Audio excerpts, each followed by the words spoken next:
But all right, I am here. Let's get started. Okay, guys, let me know, like, what's up? What's up this week? Where are you guys joining me from?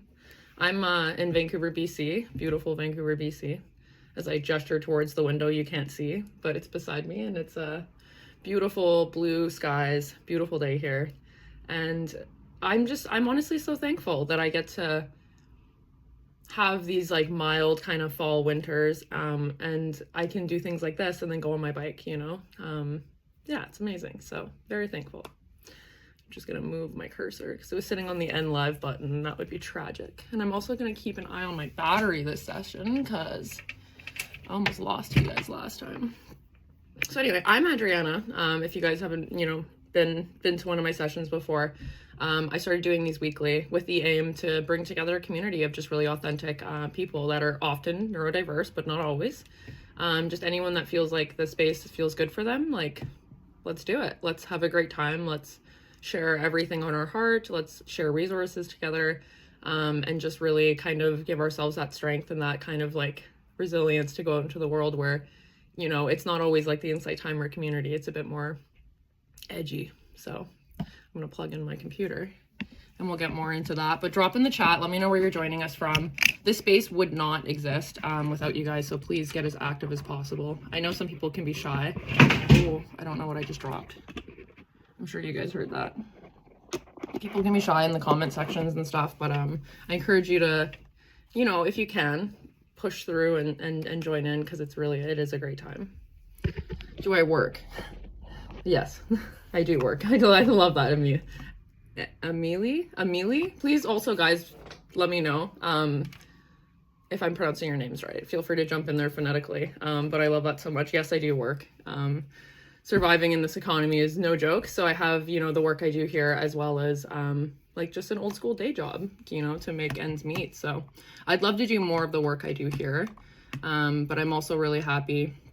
I've talked about it on here a lot. I'm very like athletic. It's one of my many ways to help regulate and kind of help me engage with the world in a safer way. Athletics has really kind of bridged. It's just been such a bridge to connections that I wouldn't have otherwise had, or experiences I wouldn't have otherwise had.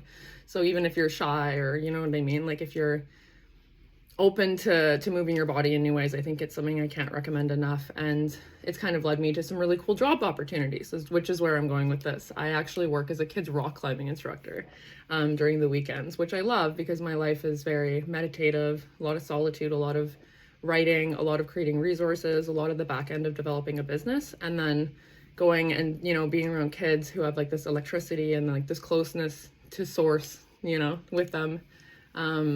It's incredible. It's refreshing. It's loud, but it's what I need. It's like that balance. So it's really incredible. So yeah, I love it. I do. Sometimes, of course, it's like too loud, but knowing that it's not permanent, right? Nothing is permanent. I get to really appreciate it because I'm like, I'm going to miss this phase of my life, because I see timelines always shifting and moving. And I'm like, my goodness, the beautiful,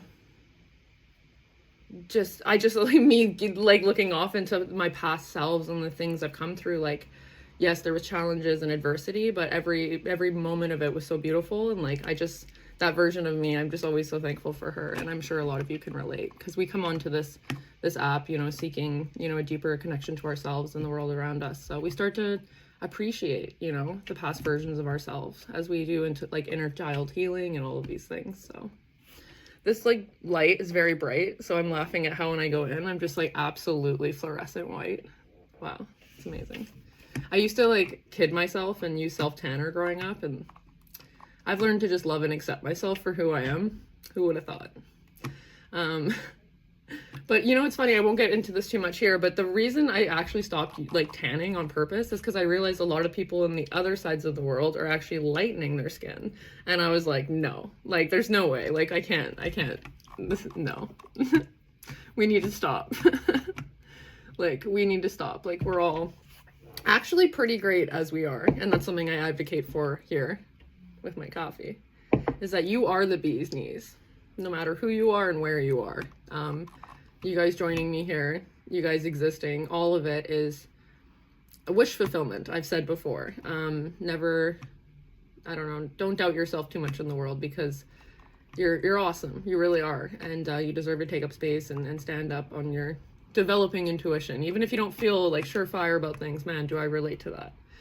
What you're saying and doing is always valid, and I sure appreciate it. So feel free to get in the chat, ask me questions, say hello, let me know like how you found me. If it was just like on the live, because like bless that algorithm on this app, because people just be dropping in because I'm live, and it's amazing. I meet so many new people, so I love that. But let me know if you've been here before, or if you've even listened to some of my tracks. I have so many sitting on my iPhone that I need to get onto the app, and that is just like, why is that so hard? Like, I just feel like that mixed with all the other like life chores and then like other things. And I've said the last few months I had some really crazy challenges in September, beginning of October, so I'm trying to like do it all, and then I realized like, wait, what would I tell someone else? Like, would I say like do it all right now, like in this state, like chaos? No, I'd be like, slow down and like play a little bit, find some pleasure, but don't go off the deep end, you know, because it's easy for me to get back into like, I don't know, like pacifying myself, you know, and being like, just one more snack, just one more nap, you know. And it's like at a point it's like a balance. It's always something I'm practicing daily. It's like rest is so beautiful, but movement is so beautiful too, right? And I can go off the deep end with either, and I think anyone can. So I love to share my most like authentic experiences here, because I find that helps people the most. And it's also, you know, it's healing for me and for everyone, right? When we show up in the world and we're like honest about our experiences, and they don't look how we thought they would as kids growing up with the media and things like that. So yeah, so drop in the chat, let me know how you found me, and what's up, and what the weather's like, because I honestly am always curious, because I love how international this is. Angela, hello. I love it. That's amazing. I love seeing, again, people that have been here before and that I know. I see your heart, and thank you for bringing it here all the time, Angela. It's amazing. It's a gift. Carmen from California. That's amazing. Carmen, I don't know if you've been here before, or maybe you've been here and haven't been in the chat. So thank you for being here. That's amazing. It never stops being like so cool that like there's just anywhere you could be, and you're here right now, 11 a.m. PST, my time zone. I'm sure there's a lot though. Tina, definitely my mom then, from Okanagan, BC, because that's where I used to live. That's where I was from. I mean, I don't really feel like I'm from anywhere, which is so weird. I've learned, you know, talking to other like people with like on the spectrum and stuff, and neurodiverse people, that they feel like that too.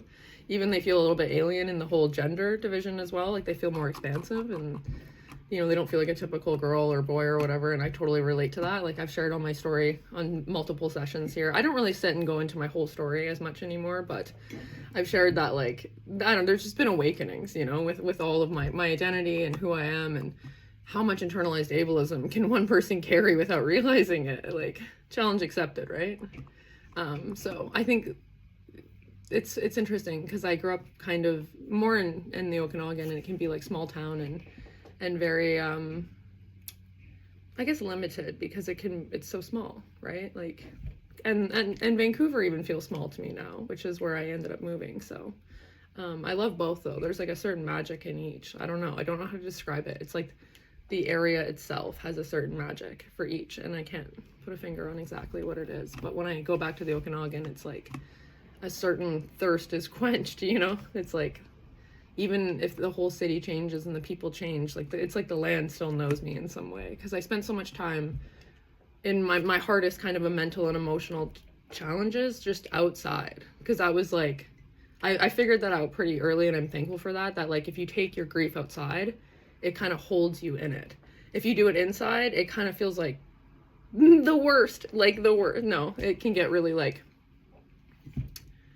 heavy and disorientating. That's a good word for it, because I feel like I can get disorientated if I try to practice my emotional literacy indoors too often, you know, in a small space. So that's another incredible thing I've learned, is like just the basics of like nourishing myself, hydrating myself, going outside, and then, you know, dancing with the grief and the sadness and the challenges of life, right? So help me God if I can remember to. Sometimes I'm just lost in it all, of course, right? It's the human experience. Anyway. Bernadette, hello from Surrey, UK. It's dark here now at 7 p.m. That's so cool. There's a Surrey in like Vancouver. And there's one in the UK. Amazing. It's dark here now, 7 p.m. Wow. That is so crazy to me. I remember like the first time I ever like took a plane as a kid and realized like just how, I guess, big the world is. You know, big but small. And I was like, man, that's mind blowing. And time zones and stuff. When I first started doing these, I got like a time zone calculator so I could just kind of glance and have an idea of where everyone's joining me from. And yeah, for some people it's like in the middle of the night, unfortunately, because I really enjoyed having some people attend, but it almost like encouraged their bad sleep schedules because they were staying up at, you know, 3-4 a.m. I think it was Australia, I could be mistaken, but I don't see them as much here, and I understand because it's the time. And sometimes I invite people in like Vancouver, BC, like people I meet, and I'm like drop into one of my sessions and see like what it's about, because it's actually kind of cool. And it's cool to kind of have like give an idea of, you know, what you do, you know, what your heart's true calling leads you to, which is this. But it's like they're always like working like a 9 to 5, and I've always worked a bit more like alternative jobs because I didn't really understand how undiagnosed I was, like in terms of like how being neurodiverse can manifest into chronic illness and things, and I just didn't have a lot of understanding and education about it, and I had to figure it out for myself because the things were just not being seen and understood wherever I went, you know, a specialist or whatever, doctor, whatever.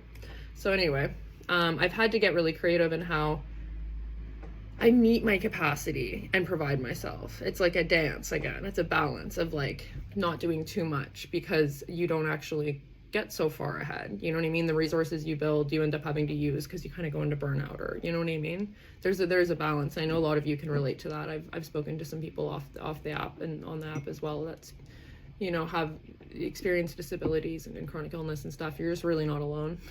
Not alone at all. And some people don't even really understand, you know, why they're tired all the time, and they just have to adapt to it and keep going. And it's something that it's hard to share when you don't even really know how to, you know, you don't understand it, you know. And I think there's a little bit of grief with how you expected life to look, and it's not going to look like that. And I think that that's really kind of beautiful too, though, because it allows us to open up to the unknown and what can come in this like more realistic way of living for ourselves. There's still going to be so much unknown abundance, joy, pleasure, things that come in for us, right? So yeah, I hope that, you know, if that resonates with anyone, I see you, king or queen or whatever. I don't know, I don't want to use too many gender roles now because I'm realizing like we're so expansive as beings. I just want to cheer on everyone, whoever they are, wherever they are, because I see you. I feel like coffee is one of my favorite things in the world. I know it can be controversial, but like, is there anything better? Amazing. I think because the dopamine, let's be real. Like, I've started learning more about neurodiversity and how the brain doesn't have like as much dopamine, and it just has some things in some places and other things not so much. And I feel that because there's things I've naturally gravitated towards to help kind of like stimulate myself, or in the other kind, you know, lens, like to unstimulate myself, right? I've learned that doing a little bit of cleansing of the nervous system in the evening is really impactful, but do I ever do it? If I'm really on top of stuff, you know? But I've learned to just not be this perfect person with this perfect routine and just like flow, like be as much like water as I can and flow through life. And use my tools where I can, but also be open. And that's been massively helpful, is like the radical acceptance, which is what this session, you know, you probably joined on the radical acceptance is in the title, which is something that I've explained a few times, is that I sat down, you know, after all my challenges, not knowing I was neurodiverse, and there was lots of challenges with that. And then, you know, realizing I was and starting to do work like this and stuff. And I asked myself, what's the one thing I would teach after all the expansive things that I learned, all the wisdom I got, was, you know, honored to integrate, and all the, just, I feel like I just learned so much. I was like always really open and curious despite how difficult things were. Even if I was bitter, I was still curious, I guess. And I think that's really cool. And curiosity is definitely, I've learned, is a value for me. And I really appreciate and gravitate towards other people that have it as well. And I think a lot of people in this community have it. So bravo. I love that. I'm going to forget what I was saying now, though. I always do that. I go a bit off on a tangent, which is, again, kind of a neurodiverse quality, which I say, like, you guys gotta know. But radical acceptance. You gotta have radical acceptance for me forgetting what I'm saying, but also it was a radical acceptance, because when I was suffering the most, I was practicing the least amount of radical acceptance. And when I was flowing the most, I was the most in radical acceptance. And I think it's a practice. You don't just suddenly become a pro at radical acceptance. I think that it's a daily practice if we remember to apply it, right?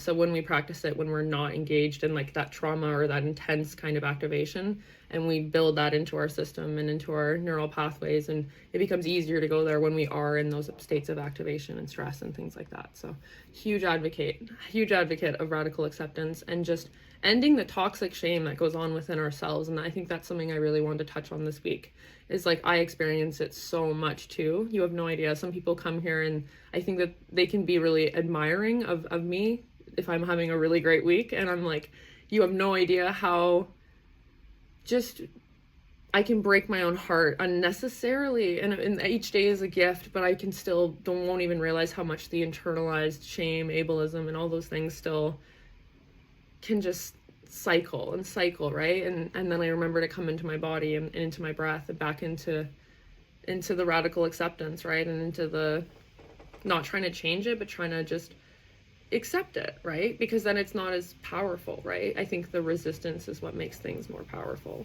And just the surrender. I think a few of us can relate, I'm sure, to being forced into surrender sometimes by the way that life's experiences steer us. And once we do kind of get into surrender, it's terrifying and it feels like we have no other choice, but we actually like see things move more or less depending, right? So if you're in a state of surrender right now, I think I've experienced that recently too.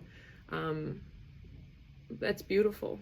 It's beautiful. And don't rush yourself to achieve and to do everything, you know? Surrender's okay. You can spend a minute there, rest your head. And I know I like hold myself together, like even now, but I could like give myself to the chair, you know, I could like give myself to the surroundings, you know, and just let myself kind of float in space. And that's a practice as well. Of course, I'm doing public speaking right now. How am I going to be like free as a bird, right? Like just like being on the spectrum and doing things like this is absolutely vulnerable and terrifying. But, you know, if I get into flow enough, I'm like, you know, I can relax. Or slouch, you know, or a mix of the two. So that's my note on radical acceptance. I have a lot of different like experiences I'll weave back into that, and that's the gift of every week being a little bit different depending on what we kind of talk about in the chat and what I respond with here. It's always for the highest good, I promise. And I'm honored to do this. I'm inspired endlessly by so many people. I was, again, a student before I was a teacher. I have such imposter syndrome sometimes. I'm like, ugh, teacher? Nah, I'm just a girl. No, but I am. I always joke that I'm just a lover girl and I'm just a student and I'm just learning so much from you guys as much as, you know, you're learning from me or anyone here. We're all in this together. Is it Ram Dass that said we're all walking each other home? Because I learn more and more each day just how true that is. So it's an honor to walk alongside you guys once a week. Even if it's not that often and you can't make it to all of them, it's incredibly rejuvenating for me to engage with this version of myself, which I think is my truest form, and to engage with all of you. I think there's like, you can feel the heart open environment, and it's something I don't take for granted. So I hope that you guys can tap into that as well when you're here, that you can just recognize that your heart is being held. And there's 56 of us already. That's incredible. It's like 20 minutes in. I'm so thankful for this community, and it's sustained by you guys following me on here. Please do, because then you are notified when I create new events, which is every week, tracks, things like that, and also donations make it possible for me to be here as well. Because yes, I do take the day off work to pursue, Thursday's like my day of magic, to pursue everything I want for my life, and I've worked really hard to try to kind of take this day and do this no matter what. So it's filled with like all things to do with this kind of this dream I call Adriana Alternative. Is my business, is my brand. My website is on my teacher profile, so if you follow me on there, join the Adriana Alternative community group, because I want to share resources there as well. As I continue to put more on here, I'm also developing some off the app as well, of course. Sorry, it was like such a tongue twister. And yeah, you guys know the drill. You know how to find me. But my door's always open. Even if you just want to message me, if you want to, if I share something and you have a question, or you have a thought, or you have anything that you want to share, I really cannot stress enough that like it's not hard to find me on or off of here, and I'm so open to receive anything that you have to share. If you have any recommendations, I want the space to feel like a community space more than just, you know, me coming on here and yapping weekly, which it is, you know, partially. So thank you for your patience with all of it, and just holding me as well too, right? Because I feel like I've grown so much since I started doing these. I was so scared, and it just ended up being the most natural thing, and now I don't want to do anything else. And it's changed my standards in life though, guys. Like, you guys made me like have a higher standard for myself because of what I teach on here. I'm like, I really got to, like, you know, I'm all about integrity, but I'm like, I really got to do that now, you know? Like, it's crazy. Like, I always wanted to be an adult and have this, well, not really. I appreciated being a child, but there's an in-between where you're kind of trying to find your passion as a young adult and then trying to exist in capitalism.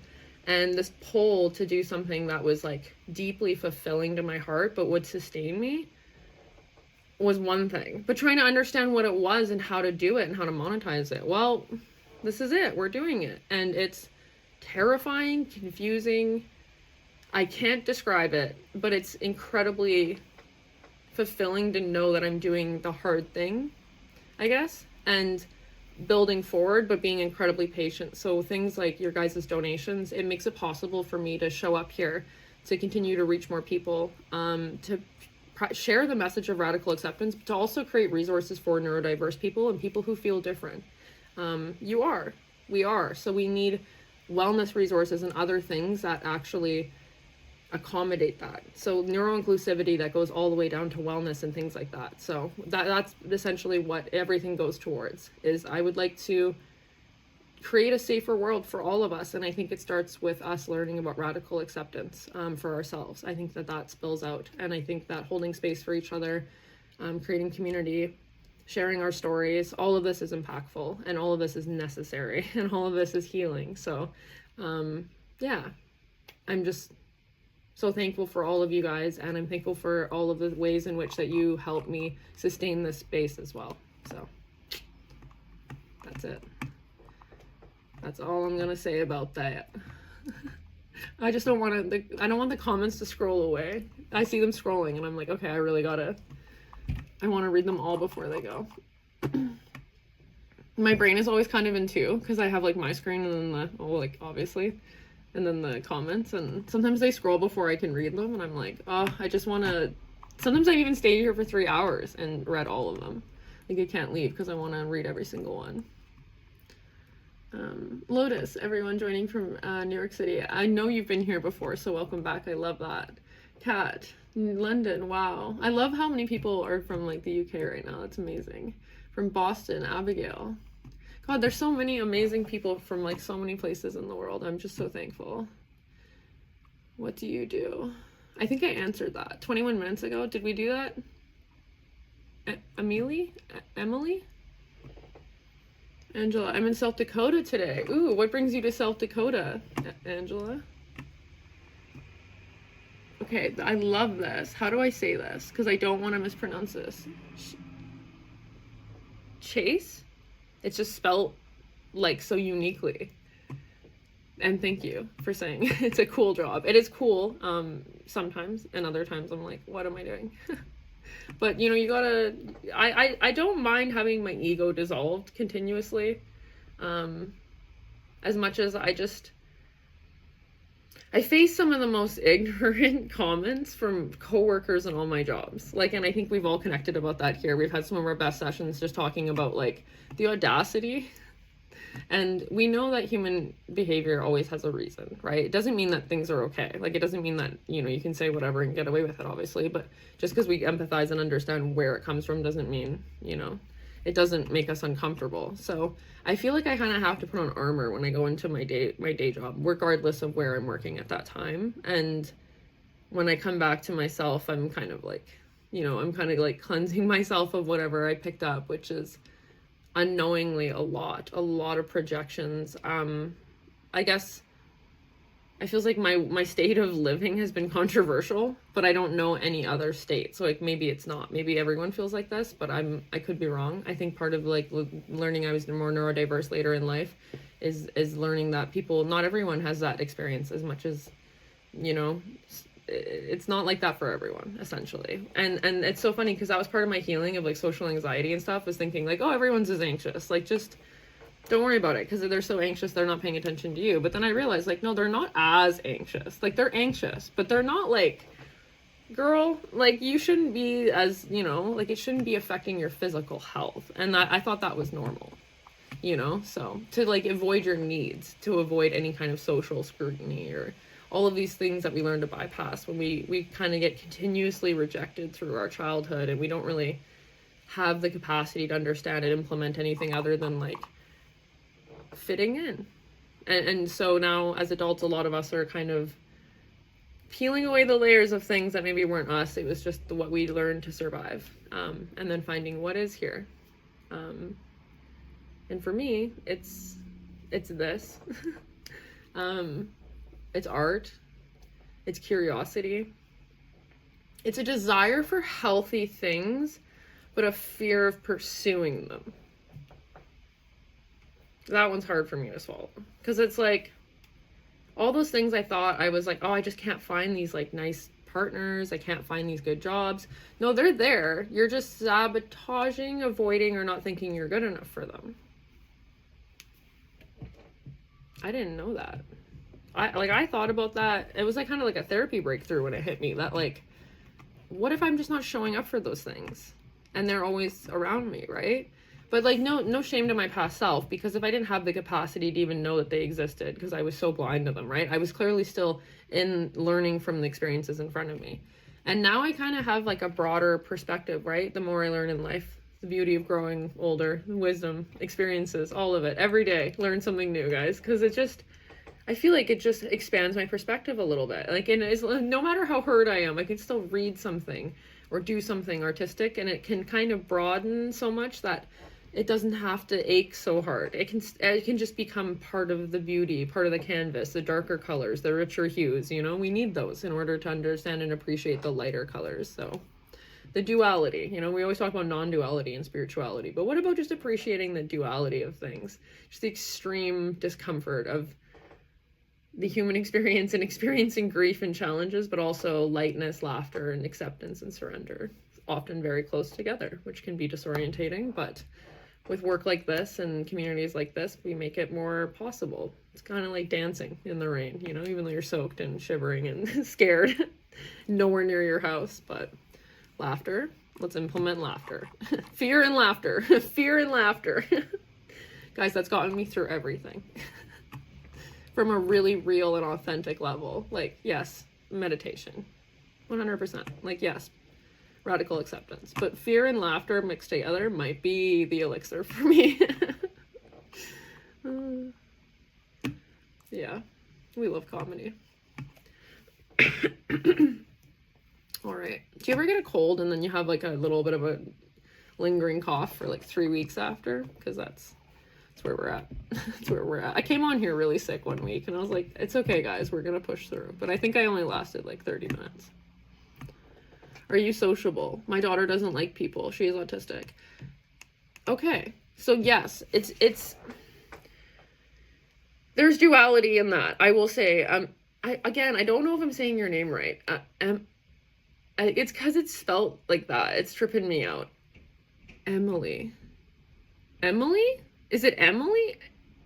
I don't know. You're going to have to phonetically help me with this. But I've shared on here a lot of my different experiences kind of ranging socially. But there's duality in that. The more I learn that I'm on the spectrum and the more I learn to quote unquote unmask, the more I radically reject social stuff, but also crave a deeper kind of intimacy or knowingness from a few close people around me. And looking back in my past, being wildly undiagnosed, I definitely gravitated towards like one safe person at a time that kind of knew my inner world, but no one really knew it as much as I did. I think that a lot of not liking people when you're on the spectrum is being exhausted by how rich and complex your inner world is and how little people can understand that. And even if they do, they don't stay in it or with you through it. I don't know how to describe it. There's an exhaustion with that. But I've also, I think it was Caitlin Partlow that said to meet one autistic person is to meet one autistic person. And that's so true, because we really do all present and have different experiences, but we do kind of all share this kind of bond of this like repetitive being misunderstood and repetitive frustration with ourselves for things that we didn't know we couldn't change. And I've shared my story on here, and there was a big turning point when I realized that I was neurodiverse, and I had to stop trying to fix myself because these things weren't going anywhere. And that definitely affected my social life, because where I thought I was like social and popular because maybe the way I looked and the way I, existed in a small town community, they got really used to me, but always I was the weird one. I went out into the world in like the city, and I was wildly rejected, but also wildly, I think, maybe not appreciated, but people wanted the idea of me to be what they thought, and it just isn't, and it wasn't, and that caused me a lot of suffering. So there's a lot of nuance with socializing and having people know you and connecting when you have just a different way of living, 100%. And I always say on here, like, whenever someone does something one way, do it the opposite. Like, it's not bad to do things completely different. And I've talked about that, the days I realized, oh my God, I have to do everything completely opposite or different from people. And that was really healing, but I still stray from that and doubt myself and look for validation from more neurotypical people, because I grew up doing that. And so there's so much I could say on it, because it is like exhausting and nuanced and valid. So your daughter is not alone, and I love that you're here, and that you're sharing this. And I don't know if you're here for your daughter. I think that's really beautiful. One of my favorite things, and that always humbles me so much, is that when parents come on here because they're like, I have a child on the spectrum and I want to learn more. And I'm just like, I also just want to hold space for you as a parent or a caregiver, whoever you are, wherever you are. If you care about someone on the spectrum, being any kind of caregiver or any, lover girl in the world, I also want to hold space for you, because you are doing something incredible. So, yes, I'm going to give, information and experiences and, all these like insights into my experiences that may help with how we relate to and connect with someone on the spectrum, which is so valuable. But I also want to hold space and celebrate you guys for showing up for that person or for yourself, or just because it feels right for you. If a resource feels good, doesn't matter what your label or diagnosis is, like, it's for you.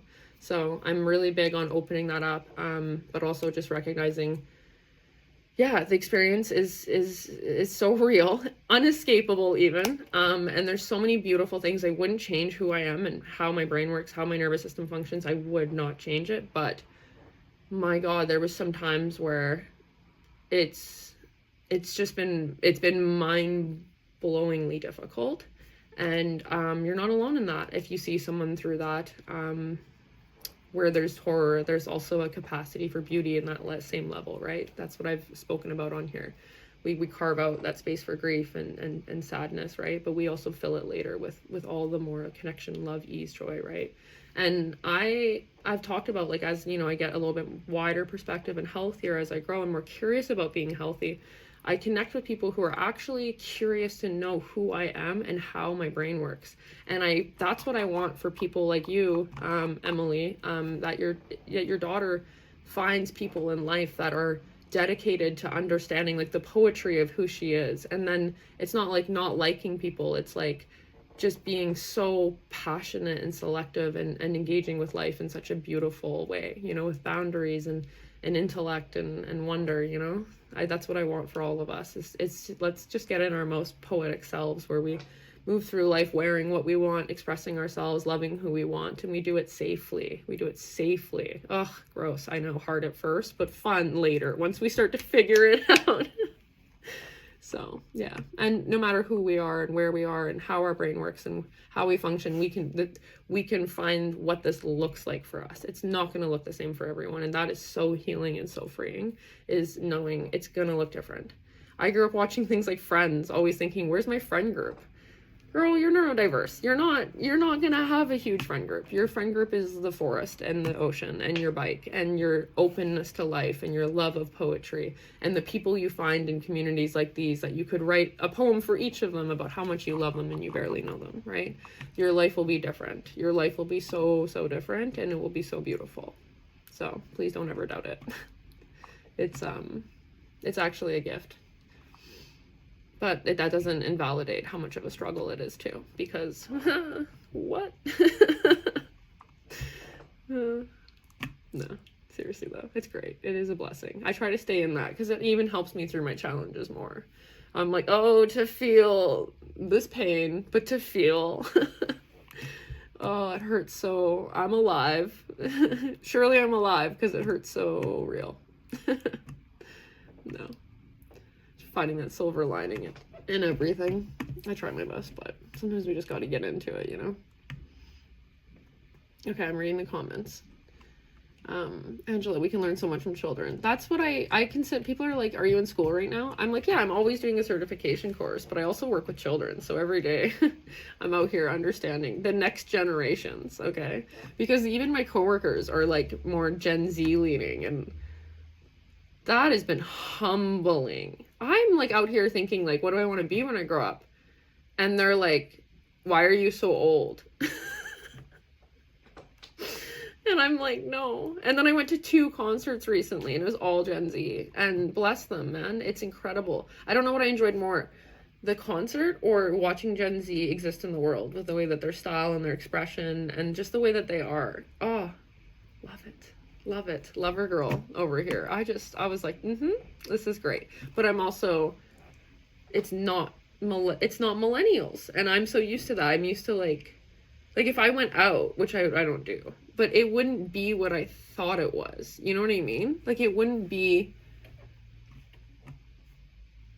it's changed so fast, all of it, right? I see it all even on Insight Timer. I feel like the platform's changed a lot. I remember they did this one update in like 2021, and I don't know why I'm still disorientated by it. I'm trying to like go to the wrong tabs and the wrong sections. It takes me so long to find groups on here. Like to the Adrienne Alternative Community Group, please join it, but then tell me how to get to it. Because I need help. I'm scared.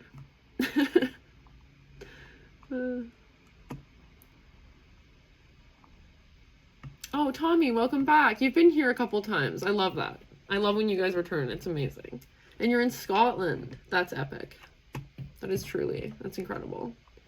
Wow. Catherine in UK. Amazing. Thank you guys so much for coming. I hope that you're receiving something here. I hope that this is impactful for you, or I'm just really happy that you're here. So I'm so thankful. Bev, hi Adriana from California. Saw you coming up on live. Wow. So you're in Northern California. 75 degrees. I wish that meant something to my brain, but if you put it in Celsius, I'm such a Canadian. I'm like, I don't understand Fahrenheit. I need help. I need help with name pronunciations and temperature. What's the word when you translate? I guess translate. I don't know. Curiosity. We are infinite. Intelligence. Beautiful, Liz. Acceptance. Who you are. Open your heart and learn. Be yourself. No judgment. Love this. Love this. And we're going to practice it here together. And then it'll be easier to do it in the world. That's the plan.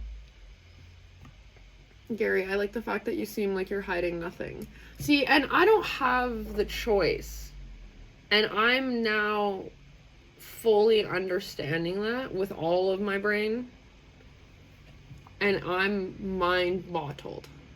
I did not know that I do not have like essential settings that help you filter how you share information and who you share it with. That is part of being on the spectrum and things I'm still uncovering. I had no idea. Everyone's like, you're so vulnerable, you're so authentic. And I was like, yeah. And then it was used against me like recently. And I was like, oh my God. Like it's been used against me before, but really quite, to a higher degree. And yeah, it's a beauty and a curse, Gary. So I love that you appreciate, I love that you mentioned that, because, and I know a lot of you guys have reached out to me and said it's, you know, impactful for you, but I'm not gonna lie and say like it's all great, you know. It's something now I've kind of find myself internally kind of intellectualizing about, is like, how much can I share? How much should I share? And I hate that I have to do that, because I feel like it's just, there's not as much flow as there was. I feel like when I first started these lives, oh my goodness, I couldn't believe it. I was so excited. I was like golden retriever energy, and I still have it for sure, but I'm like, not jaded, but I'm a little bit, yeah, I'm just like, the world is not as nice as I thought it was. And hey, I thought I knew about duality, and then I learned some more. And I think that in the face of challenges and people who make us fear about the world, we need to stay soft. We need to stay beautiful. So that's what I'm always like, no, you gotta stay in the light. But I'm learning every day how to have better boundaries in my life with my connections, and how to, yeah, but I want those boundaries in my real life so that I can come here and really share and do impactful work. So you see where I come from, how there's a little bit of, and I think a lot of people kind of learn that younger, to be kind of like, okay, I gotta like pull it back a little bit. And I just never had those, I don't know, it's hard to explain, but I'm just really, really quite open, and I always have been, and I'm complimented for it, but I'm also kind of thinking targeted in some ways for it. So, I'm sure some people can relate to that, right? I've talked about like relationships too, like, yeah, I won't go into it. I think we talked about dating a little bit last week, and it's just funny. I actually want to cut up some of the content I've shared and start sharing it like on socials and stuff, but can someone do it for me, or hold my hand and feed me cocoa while I do it? Because my executive dysfunction is like, no. Like, video editing is like walking across lava to my brain. It's like, it's so simple, but my brain's like, go outside, do your dishes, go on a bike ride, do anything else, you know, anything else. But I'm like, but brain, this will move me forward in life and help me become a better speaker and presenter. And brain's like, no. So I'm trying to find the ways that I can do work productively, efficiently, and impactfully, being wildly unmedicated, like, you know, coffee and athletics and hope.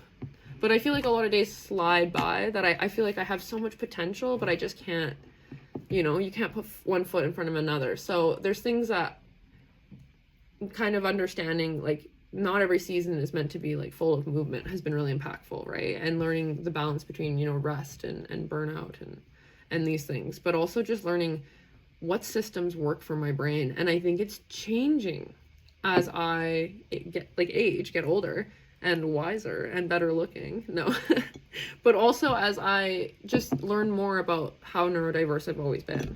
It's like I finally kind of perfected systems in my life, and then I started to figure out, girl, you're autistic. You're like ADHD, which you're diagnosed with young, but you never understood what executive dysfunction or any of these things, or emotional dysregulation, PMDD, or any of the things that are like comorbid. So you get these systems in place, and then you find this out. Now you kind of got to do it all again from scratch. Like, no, it's fine. It's cool. I'll do it. I'll thug it out.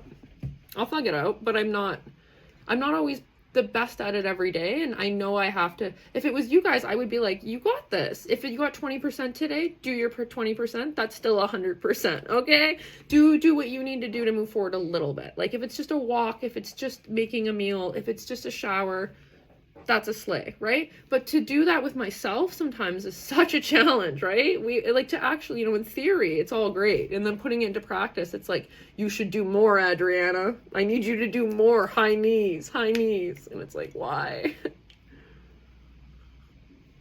I'm sure you guys can relate to that too, right? And we look into like how, you know, like capitalism has it affected us, and this like toxic productivity and like this toxic shame, and they're related. And I always say shame is the most useless thing. If I could just eradicate one thing from this planet, I'm sorry if chaos ensues, but it's shame.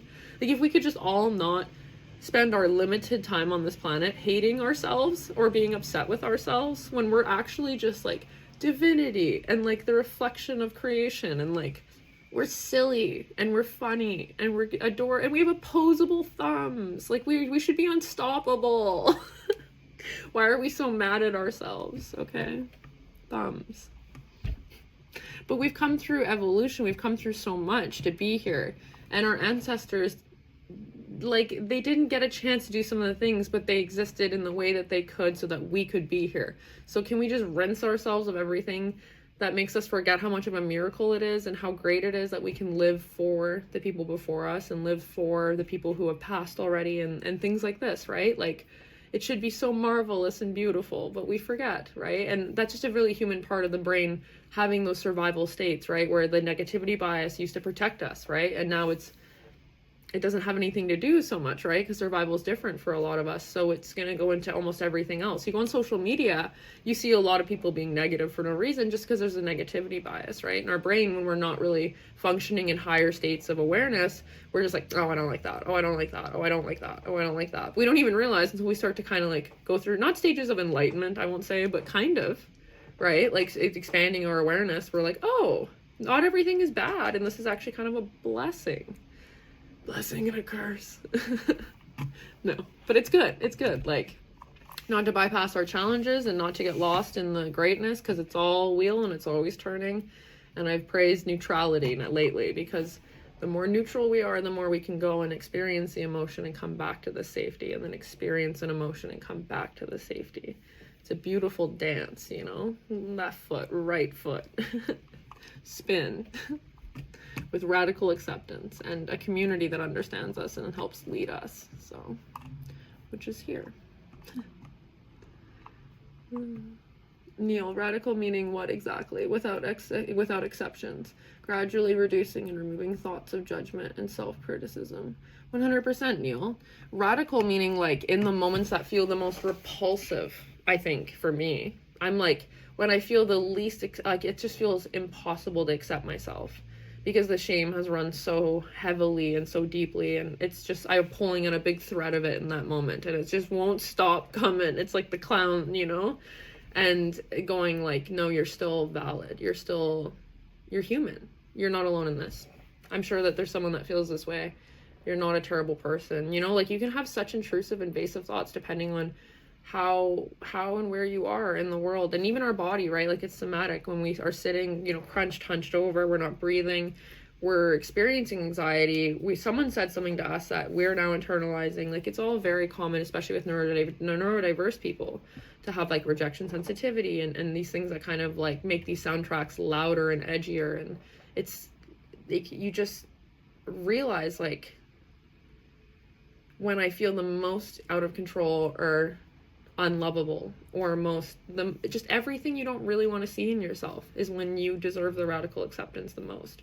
That really changed my life, because I think that that's true for like a lot of things. Before I really realized it for myself, I would see people and we're so hard on them with things, but shouldn't we be softer with people and remind them of who they are, instead of having them stray further from themselves and into the, you know what I mean? Like, let's bring people back into the light of who they are and remind them. And I think there's some cultures in the world that do that. I mean, I could be wrong, but that'd be great to do that here, right? I still see your heart after a mistake, so why shouldn't you? And what is a mistake, right? We're all learning and living, and does it all happen for a reason? I don't know, but it feels better for me when I think of it like it does. So if that makes me move in a healthier, more empowered way, and it helps me with my, you know, self-responsibility, my integrity, my day-to-day life, then yeah, I'm going to take it. I'm going to pick it up. I'm going to use it. I'm going to put it in my pocket, take it on my journey, and consider it a tool. So yeah, I love that. I love that, the way you just shared that, Neil, because the word radical, it really is so, it was very intentional and like, not just talking about like self-acceptance or acceptance, but like radical. And I know there's a lot of books and lectures with, you know, radical awareness or radical acceptance, and it usually has a lot of the same themes as this. And I'm so honored to be on, in any way, on the same level of consciousness as these people is just incredible. And being, you know, when I first came to Insight Timer and being on the same level of consciousness as these people, you know, everyone here, was really mind-blowing the first time I ever did it. So I always say the community on here is incredible, and I really appreciate you guys. we're all here for a common goal. I can feel it in my heart. Alisher, my soul is always okay. She looks like Sarah Connor, Terminator 2. I don't watch movies, so I don't really know. Are you talking about me? Should I Google it in another tab? I'm so curious now. I'm like, Sarah Connor. No, I wish you could drop a pic, but it's fine. I'm gonna Google that one. Neil, to be more focused on the energy you are creating and giving out rather than whatever is coming to you, as it is from the past karma. To be more focused on the energy you are creating and giving out. Yeah, or just focused on the present moment, you know? And yeah.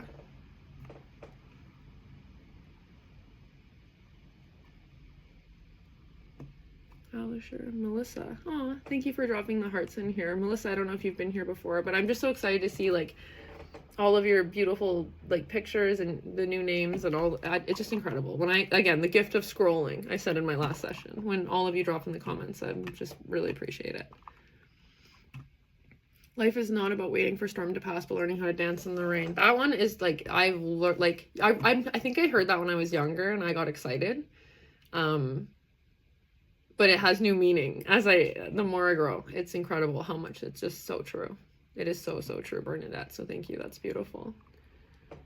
Absolutely can completely relate to the struggle with neurodivergence. Oh, girl, the navigating of the app. So relatable. I'm with you. Melissa, you have found your people. Welcome. Welcome. Please come back. We're here every Thursday. I love when we all relate, and I find other like lover girls and people who just relate to the obscure experiences I have. So yes, bring back the old Insight Timer app circa 2020. I'm time blind. That feels like yesterday. What do you mean it's 2024? Oh my god, I saw this thing. It was mind-blowing. Okay, what did it say? It was like 1994 is closer to 2020. No, it's as close to 2024 as 1994 was to 1954 or something like that. I don't know. Do you know what I mean though? Like my perception of time, like when it was the 1990s, the 50s felt like really far, but now we're in 2024 and it's the same distance as the 90s, which is when I was born. So that and my coworkers, you know, reminding me that I'm aging is really, that was like the 1-2 punch I didn't need. And I think like dissolving ageism is great because I really do never feel like my age. Like I just feel like a wiser child, like a wiser young version of myself. I think no one ever feels like it. So I'd love to abolish it together, but it's crazy how fast time goes and how time feels. Like it just feels different, you know? And we look around and things really are different, especially like in the last 2 years. I feel like specifically time feels faster and technology feels more prevalent. It was prevalent, but now it's really all up in this. You know what I mean? Like I tried to use AirPods and I was like, yeah, fair enough. But like you got to charge them too. I barely can get my phone charged in time, you know? And then they die when I'm on my bike ride, or like they fall out, they're not on a wire. Like there's things that are like before technology that serve the way I function better. So I'm like watching my accessibility like kind of be pushed out with the new evolution and the new, you know, advances. And there's some things that I like about it, but there's some things that are just like challenging, and I feel like, do I have to keep up forever? Like I can't look too far ahead sometimes because it's just not. It's like, okay, let's just one step at a time, because we keep up, but we keep up in a way that's relevant. You know what I mean? Like we don't have to assume it all now and feel it all now. Like I know that, you know, we've talked about how anxiety is just the lack of being present sometimes, and it really is that. Like when I think about all that's to come, and I'm like, wow, terrifying. But if I come back to the present moment, it's like, okay, well, I've made it so this far. I found ways to accommodate myself, find what works, and I will continue to do so. You know, like there's always a way, right? We've implemented things before. We will find things in the future. It just feels a little bit daunting sometimes. I don't know if you guys can relate to that, or if I'm describing that correctly, but just things move quickly. And I'm keeping my knees high. Let's just say that. I'm trying to keep a smile on my face, but I don't know if I can do both. It's either high knees or smiling. It's not both. It's not both. Being vulnerable and authentic is definitely a blessing and a curse. It is really challenging. I intellectualize those same thoughts about how much I can share. Melissa, I love that. I imagine a world where people like us didn't even have to flinch or intellectualize or think about it. We just were all fluid. And we were all just moving through the world, sharing and loving, and the whole world reciprocate. Like, I know, call me naive, call me a dreamer, but can we do it? Can we talk about it enough? Can we meditate on it enough? Can we check in with ourselves and learn emotional literacy and radical acceptance and spill it into the world enough that it actually can be? I thought we were getting so much closer than we were. And then I thought, I was kind of targeted in some ways with some things. And I just, I feel like, yeah, great challenges usually precede great breakthroughs. So I'm not going to overly question or be angry about it. But I really see your heart and I feel you. And I wish, and I work towards a world where we can be free of intellectualizing what we can share. I want us to just share everything and be free and safe. And also grow that like deep intuition and those natural boundaries that we know, we're not like spilling out our energy, but we're sharing things in a really beautiful and resonant way. So that balance. Oh, Melissa, I love this. I love how much you're relating. Please do come back again, guys. Every Thursday. My brain glitched. I was like, what day is it? Thursday. Okay, I'm going to unplug my computer now because it's overheating. Just lean in here. Looking real white with this light. That's okay. It's good. It's like one of those lamps that... UV lamp, I guess. But it's pretty light out today too, so after this I will be taking a little walkie-do. And then maybe I'll do the dreaded video editing and other things other responsibilities. I will not bore you with. This is my moment of freedom from those things. Bev, I don't know Celsius. Perfect comfy temp. I love that. I love that. I'm sure your weather's warmer. Right now it's getting kind of crisp. Like, it's got that Halloween air. I don't know, when I was a kid, that like a certain smell when you go trick-or-treating where the air just smells like fall, and it's cool. I definitely feel that here in Vancouver, BC. Neil, it's interesting. Yes, there can be so much pressure and desire to change and be progressing in self-transformation. For sure, for sure. Yes, and that's something I was talked about kind of midway through my journey, is that I was kind of trying to achieve one thing, and then that's when I realized I was neurodiverse, and my self-transformation, it's not really transformation I needed, it was accommodation. Mind-blowing. Okay. It's good to be determined, but there has to be patience and gentleness. I love that. Patience and gentleness. It truly is. The gentleness is so needed, or else you just kind of spin out and burn out, and don't I know it, right? Don't I know it? Jeff, be easy on yourself. Life is much longer than it seems when you are young. There will always be more opportunities. Life is a journey, not a sprint. Yeah, I completely agree. I think that I naturally thought that I had more time and I had to be easier on myself, and I'm kind of opposite in that I learned that the more I push myself and the more I see that I don't have all the time in the world, the more I'm showing up and doing things like this. So I think it's a balance, and for me, I think I was overly pacifying in some ways. And I've been, I said that to my parents too. I'm like, why didn't you push me as a kid? Like, why did you love me so much? No, no, like, but they agreed. Like, they didn't, push us to stay in stuff and see things through, because they didn't want to experience that when they were young, right? They wanted to have freedom. So, I've said that before. It's like, we all mess up our kids in our own, unique way. So,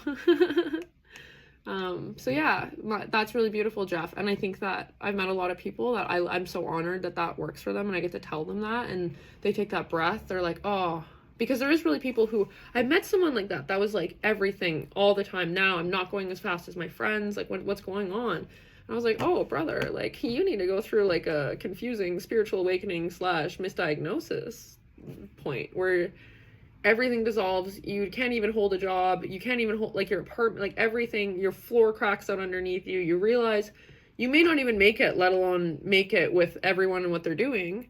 and then you come back around and then life has to be rebuilt a new way. And I wouldn't wish that on you, okay? Because damn, I'm still recovering. Licks wounds. But that's kind of how it felt for me. So it's beautiful. It's beautiful. How many of you relate? I see these hearts. Let's see a few more. That's right. That's right. Unconventional journeys. Let's hear it, guys. Let's hear it. Woo! Starts cheering. I'll just get my neighbors banging on the door. They're like, shut up. We're working from home. I am too. Guys, if you donate, technically I'm working from home. No, seriously, the donations make this possible for me, so please.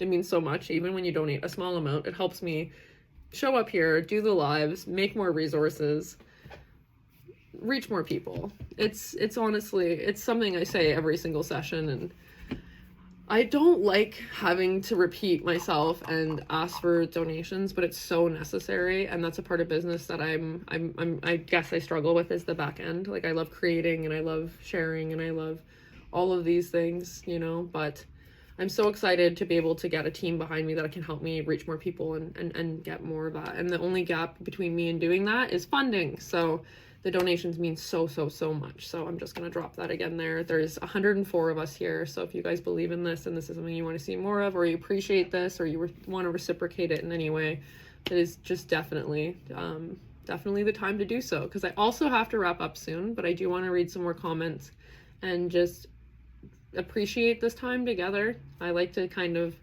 transition kind of slowly out of it, because when I turn the laptop off and then go back into this quiet space with all the sense of responsibility and all the things I have to do, it's like so polarizing. So it is just the beautiful space right now where I get to say, like, I'm so honored and excited that I did this, that I get to wake up and do this on this day, and just to be fully present and awake in it, I guess.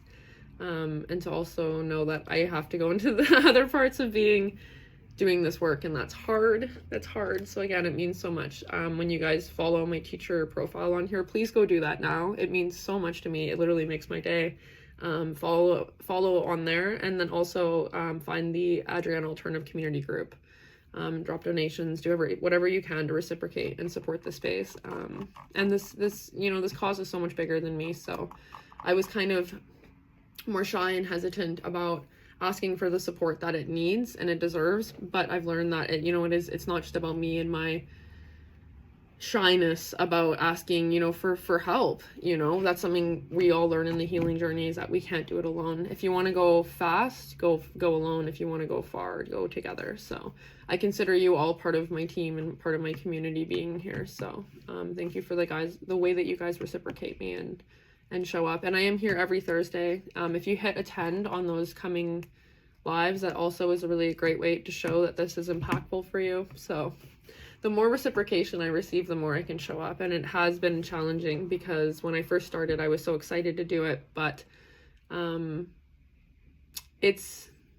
seen other mentors and people before me do it, and they complained about how it can be slightly not unreciprocal, but how hard it is sometimes to feel supported with the mix of today's economy, doing this work, the vulnerability of it, and also just navigating the duality of showing up and doing this work, but then also supporting it on the back end. There's so much that goes into when you see all your favorite entrepreneurs and influencers showing up and stuff.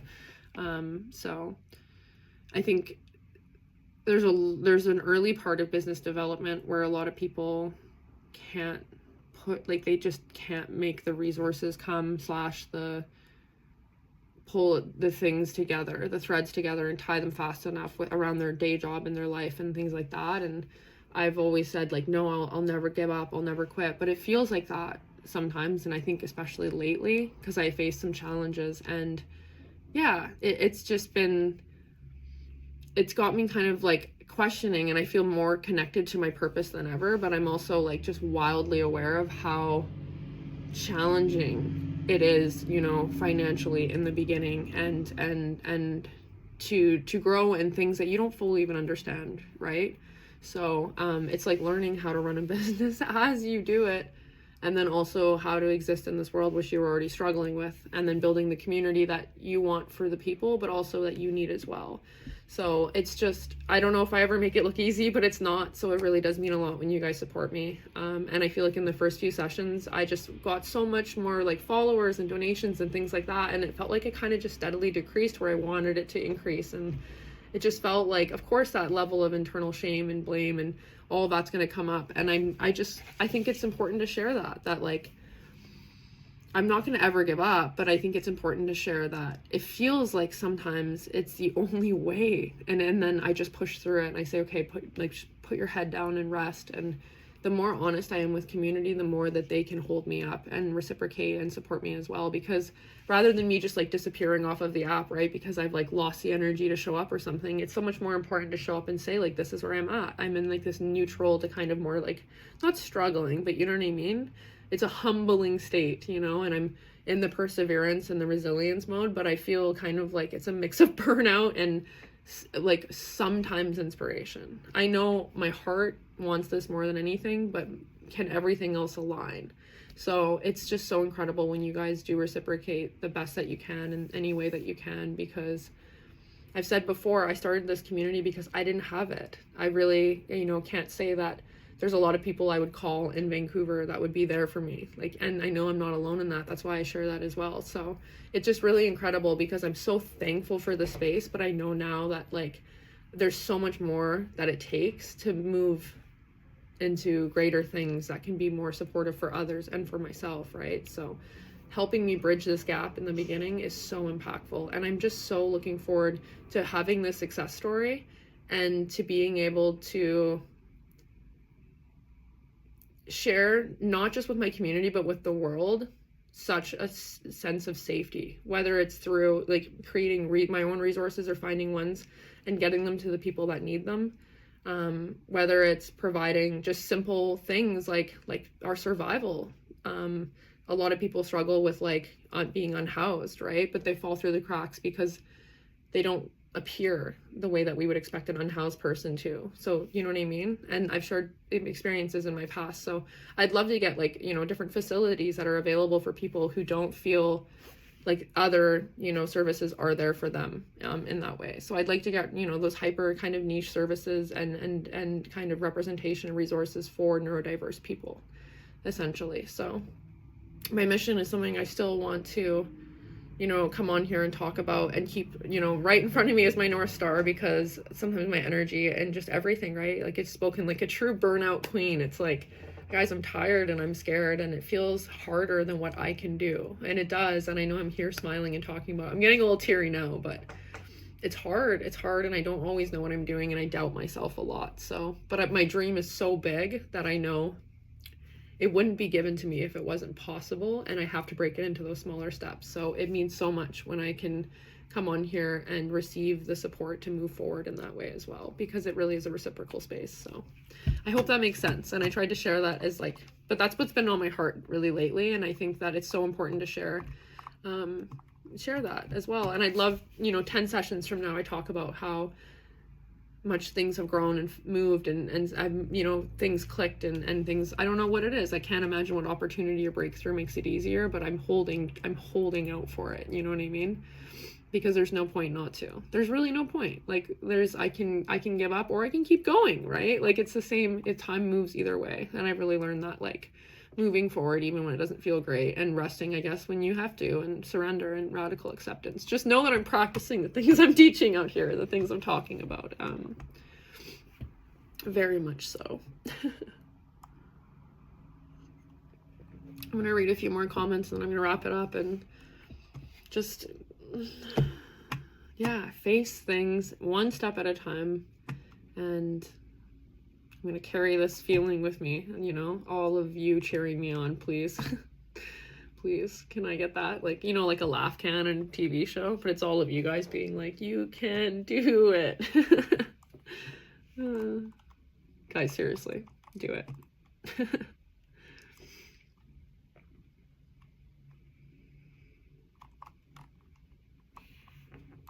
Okay, it's scrolling. Sorry, I'm trying to get the scrollies. Totally relate. Jude, thank you so much for relating. It's like, it's healing to me. Thank you so much.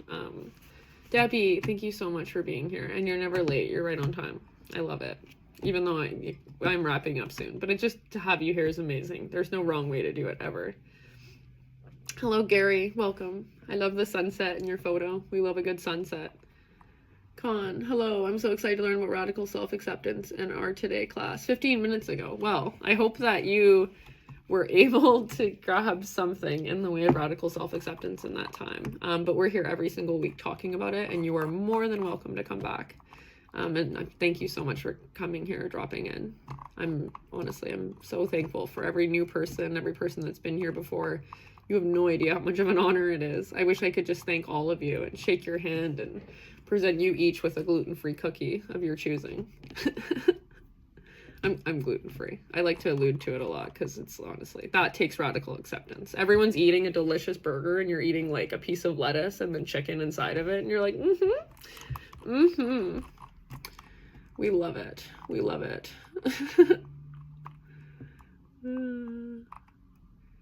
Okay.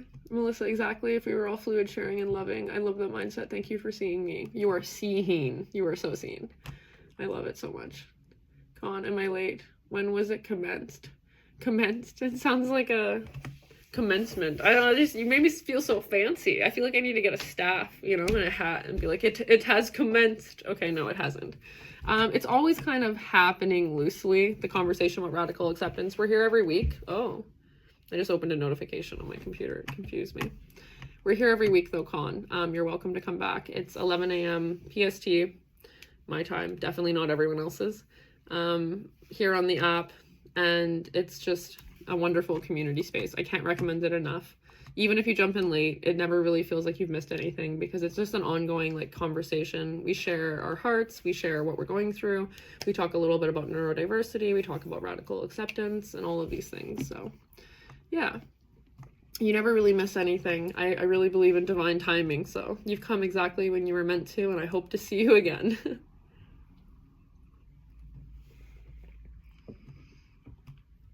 Amazing. I love the chat being active. Lotus. Bernadette, if you bypass your emotions, your body will show you in symptoms. Oh, don't I know it, Bernadette? That was like a 10-year... I talked about this more when I first started the lives, but I've done so much just independent research in regards to different perspectives on the body and healing, like Eastern, Western. I was so much. I feel like I have to cough, but it's not coming out. Hydration. I should really have like hot tea with honey. Let's be real. Like that's the most soothing. But yeah, I studied a lot of different things and basically came to that conclusion. And I think the Body Keeps Score talks about that. But I got to a point of like trying to fix and heal myself. And I was like, do I really need to read this textbook that is brutally honest about things I've already learned about my body? Or do I need to start assimilating pleasure? Being curious about what pleasure is for me into my body instead. Like, I put the books down, I put the podcast down, and I said, turns out I'm this. I didn't know I was, you know, neurodiverse, whatever.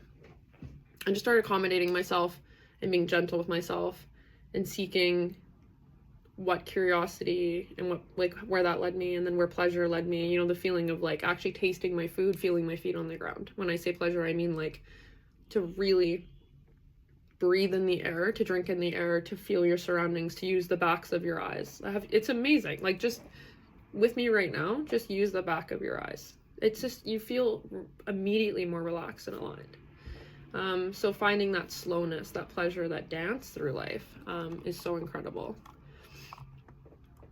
And now, from a more, you know, regulated and curious place, now I could probably read parts of the Body Keeps Score, right? But I think when I was really in it and when everyone was recommending it to me, it was the last thing I needed to do. I just needed to get to solid ground and breathe into more of my lungs instead of just like, you know, don't read the Body Keeps Score if you're not even breathing yet. Like, you got it. There's levels to this. And I was going all the way in every direction. I think sometimes we do. And then we learn how to like, simplicity is actually quite healing, and like having a morning routine, yes, but also like a letting it move and flow as your life moves, you know?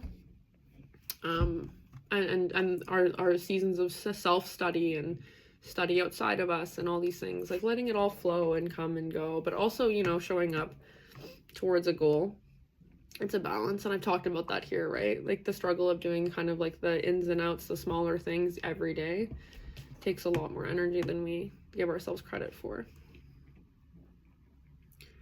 Melissa, thank you for sharing your heart. Thank you for thanking me for sharing my heart. That means so much, and it's incredible because I really hear your words and I really appreciate it. Nada, thank you so much for saying that too. Like, you are the best. Like, it's just like, send it to the back parts of my brain that have always been told I'm not doing things right because I do them slightly different.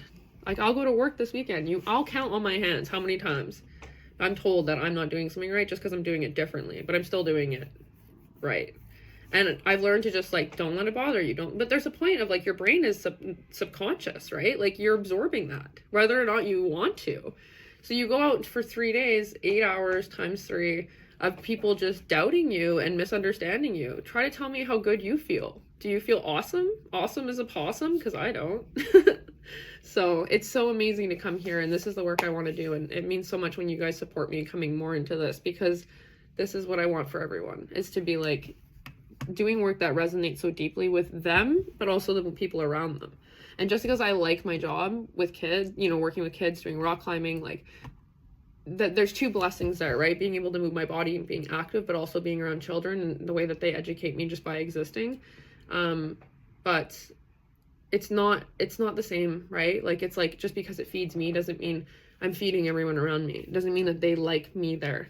That doesn't mean that they like having me there in that moment.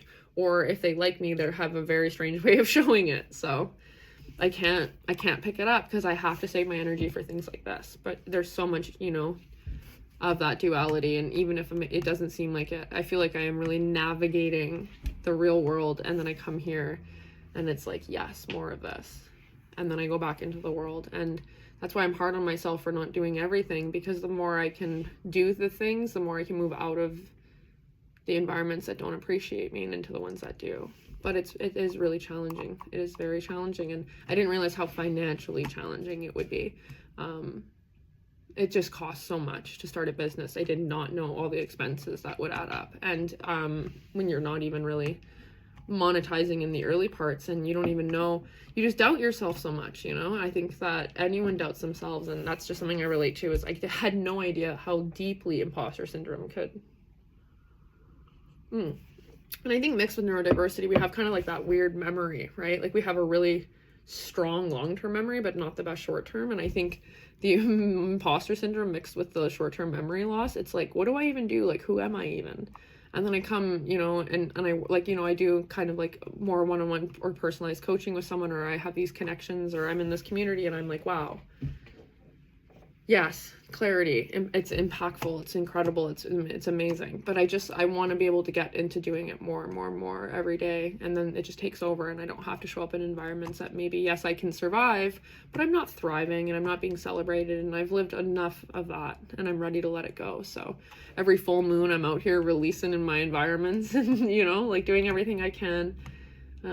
Setting better boundaries and just being more mindful. But it also is challenging, right? Because you're trying to hold everything in to make the right moves to get somewhere, and you're not in control of anything at the end of the day. So I feel like I've made a lot of sacrifices where a lot of people my age maybe didn't, and sometimes I don't feel like it's even working out, you know? And it's like, what? I thought it, you know? It's just the duality of it all. You just got to practice that radical acceptance, that surrender, put your hands up and share your experience, because it makes it so much easier to dance through that storm we talked about. Like right now, I'm dancing through a storm and you wouldn't even know it, because I'm with you guys and I'm here, and I'm still thankful, because you cannot shake the gratitude of being alive on this planet, because it's even more fully realized the more challenges, the more things, right? It's like, oh, to experience it all, you know? Yeah, we were talking about that, how there's a lot of incredible minds, Colin, that have done works on radical acceptance or radical kindness or things like that. And it's an honor to be on that level of consciousness. And that I just find that word so impactful, the radical acceptance of when we really don't think we deserve it is when we need it the most. Thank you, Melissa. I mean so much. I see so many people give up on theirs and they say, oh, well, life, you know, and I'm like, oh my God, I see it. It's like around me. Like I see, I'm going to try to keep running as fast as I can. Thank you. Thank you, Tina. You are incredible as well. The apple doesn't fall far from the tree. You inspire me. I struggle with this too. I can relate. That means so much. Thank you so much for your donation, Debbie. It means so much. You have no idea. It is so impactful and it adds up, and it actually does make it more possible for me to not only exist in this world, but to do things like this. And in a year, I hope that my words change and I can just say, like, we did it, Joe. We did it. You know that clip of Kamala Harris, and she's like calling Joe Biden. I know this is not a good joke after this presidency. I'm sorry, but 4 years ago it was funny. It's that video of Kamala on the phone with Joe Biden, and she's like, "We did it, Joe." Like, you know, I love her voice. Sorry, I won't get political. I know that there's like, you know, I just voted in Canada, and the thing about voting is like, I was so proud that I did it. It was like the last day, and I was like, yes, I made a difference. Like, we out here. And then I saw that, like, I saw, like, the count, essentially, and it's nowhere near what I wanted it to be. And it was really, I was like, oh, this is why I can't do this stuff, because now I'm gonna cry. Like, you know? But I'm honored to have contributed. And I was really into politics growing up.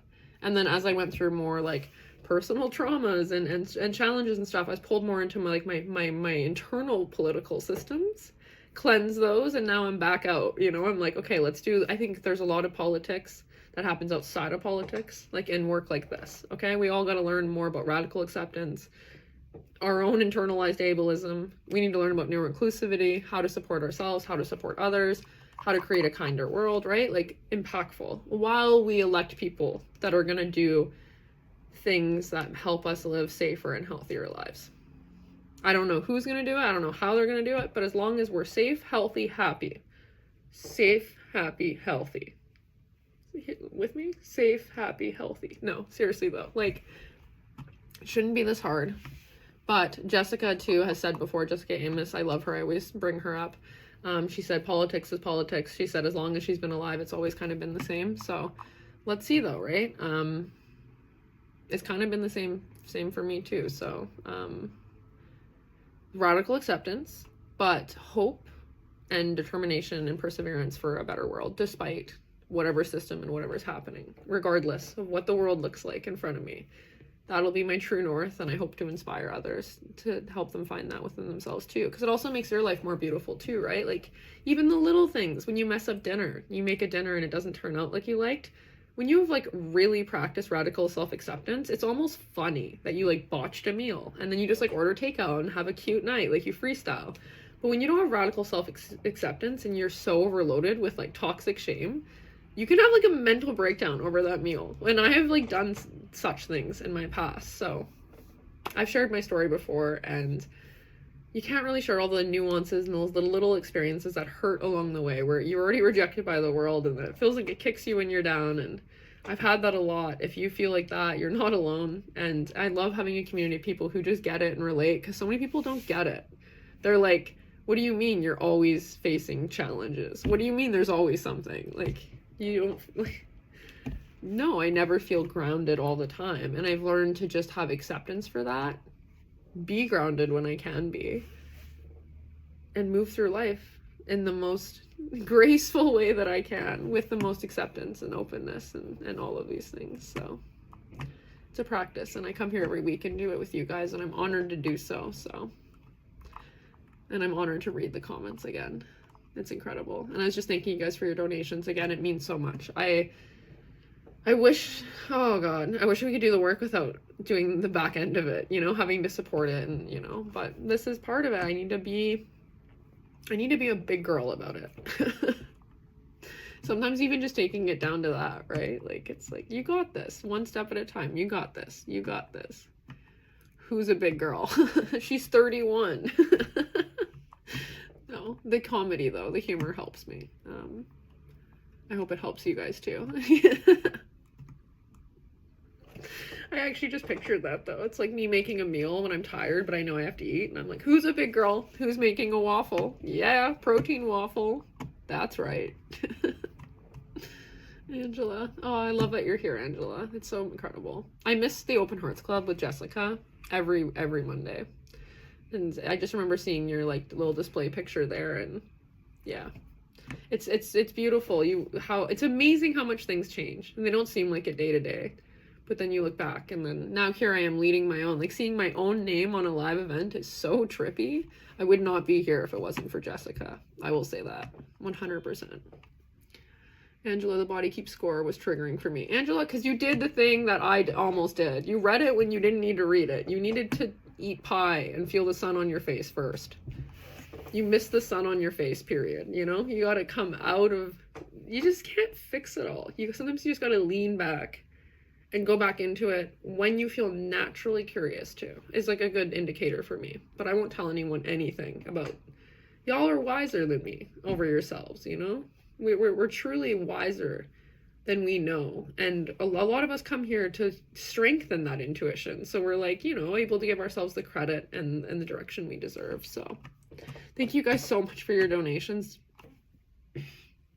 I took my breath away a little bit because just 3 of them just clumped together. Gary, that's incredible. Kelly, Scott, thank you so much. Wow. Okay, I'm not gonna cry. I'm gonna cry after, if that's okay. It means so much. Oh, you wouldn't believe how hard on myself I can be. And like, I'm like, is this helpful for people, and how much I can doubt myself? But I know how many people can too. And that's what we relate to. So, and bond over is that. So when you guys have been so loving in the chat, letting me know that this is helpful, donating, thank you so much. It's rare for me to go speechless because I am a certified and born yapper. So thank you for making me speechless, guys. I love you. I love this moment. It's beautiful. I got to carry this with me all week through those 3 days of the duality of loving my day job, but also feeling so pelted by the hail of internalized ableism that exists within our workplaces and cultures. May we dismantle it with our kind and open hearts and our curiosity and our comedy, damn it. Because when I get defensive about things, it just makes them worse. But if I stay comedic about it, dismantle through laughter. But it's not my job to dismantle people. Can we educate ourselves and each other? Can we also like just be kinder? Just so much kinder. I'm telling the wrong people. Y'all are kind. We need to tell the other people. The Insight Timer community is a beautiful place. Trying to tell the kindest people in the nation to be more kind, I tell you. No. In the world. This is international. Wow. Yeah, Angela, I was pushing hard to heal quickly. Angela, I see your heart so much, and I see my own heart in yours too. So I feel you, because I did it too, and I'm so glad you're here, and I hope that you feel the sun on your face, because you are a star, and you have no idea how much you mean to me, truly. Yeah, I just love you. You don't need to heal. You don't need to fix yourself. You're incredible. I think that never stop. You're a rock star. You're the best. Yeah, let it go to all the parts of your brain. I can't say enough. And that's all of you. I love you all so much. It means so much to me that you exist. It's like, again, a wish fulfillment. Melissa, oh my God, I love you so much. Hi, everyone. Let's show our appreciation to our host by donating $2, $5, $20, whatever you can. Send our beauty a cup of coffee at least. Every bit helps, and it means a lot. Thanks. Okay, I'm not gonna cry as I drink my coffee. It means so much, you guys. It means so much. I love it. Your donation and your advocating for me is so beautiful, and it's so incredible and so needed, guys. I've been vulnerable lately, and it's worth it. Thank you for, as a community, showing me that vulnerability is safe and it's still possible, even though I have come to doubt it recently. I have doubted it. It's funny, I came in, I expanded with you all in the first few sessions, the first few months, and then I went through some challenges and I started to contract into fear. And here I am holding both up and saying, guys, this is where I'm at. And you guys are coming in with advocating for me, reciprocating me, and donating. So I see it. I see you. This is best case scenario. This is what you pray for. This is what you want in life. So it means so much. I'm going to tell my mom about it later. And she's here, so she already knows. It's funny because it's true. Kelly, you're so very helpful. Don't doubt yourself. I'm going to get that tattooed. No, seriously, I'm going to start writing down some of the things. Like, when I go through the video editing, so help me, Lord, all of the angels, every belief, every religion, all the powers, all the weather conspire with me to get through this video editing. And I'm going to take some of the quotes and like put them up on like above. There's a wall that I'm like pointing at, and just have them here so I can remember it. Because I really think if I didn't doubt myself, how much impact could I have? It's just incredible. I think, well, I can't cut myself short for no reason, right? For my own, free yourself, sister. I'm trying. That means so much, Kelly. You've been here before. It's incredible. I love seeing like all of your display pictures kind of rotate at the bottom. I love seeing when you guys are here, even when you're not active in the chat. It means so much to me that you guys are here. 148. Oh my God, y'all. Thank you. We're gonna change the world. I don't know if that was singing or talking or a mix of two. I found The Body Keeps Score as a lot of sad stories in his story rather than an instructive book on healing. Melina, that's a beautiful contribution, and I love that, and very helpful. Love that. And I think when we've had a lot of exposure to that, we may not need more of it. But actually, I was just connecting with someone recently that read that but hasn't been really deep in the mud and reading a lot of psych and trying to, like, he just read it to understand and honor someone else's experience, which is so beautiful. I was like, oh, amazing. But he hadn't been drowning in all that, so he just read it and found it impactful. But I think that that's so, I really like the way you put that and shared that, because I think that's where I was at, is like, I didn't need more. I did not need more. I knew the sadness, I knew the realness because I was in it. And even for him to share it, he had to be distant enough to write it and to publish it and to put it out, right? So even he probably wasn't doing it the way a lot of us are told to, is to jump into it when we need a minute. We need a minute. I will never stop learning. I'm always reading about human behavior, but sometimes it's nice to just get it in the form of a cute Instagram reel than to be reading at night in the dark with your red light because you're afraid of it, you know what I mean? And you're not eating seed oils, and like I got pelted all angles, all the wellness, all the things, trying to heal my trauma, try to eat perfect, trying to do this, trying to do that, getting too much information, all sides, and I just started to simplify. Found out I was neurodiverse. Boom. Just everything gone. It doesn't matter how I eat, what I do. This is kind of a current state. I learned what was kind of, a permanent state. I learned what is part of me that just doesn't change and what kind of does and how to accommodate that, and that's it. And then now I haven't been curious to read those books yet because I'm still finding more ways to accommodate myself and build this. But if I have free time, of course I want to read, but I also need some Gilmore Girls, around that to make me laugh and to be predictable, It's really just saying work the tension out of your body and it releases the trauma. I actually want to do a whole session just talking about my relationship with trauma and tension, because I feel like that's a huge, huge vulnerability point that I could also be sharing. Is I struggle from absolutely insane, I cannot put into words, insane in the membrane levels of chronic tension. Like I am a tic-tac, like everything is like, I'm always like, I don't even feel safe enough to pull my shoulders out where they're supposed to go, and then I can't believe it feels like so rough to pull the body where it's actually supposed to go. Like I can't believe how much my body, and it feels like calcified sometimes. It's something I would love to share more about, but from a personal experience place, not from like a here's how to fix it, because someone help me with that, right? Like someone help me. I'm also so chronic tension, you're not alone.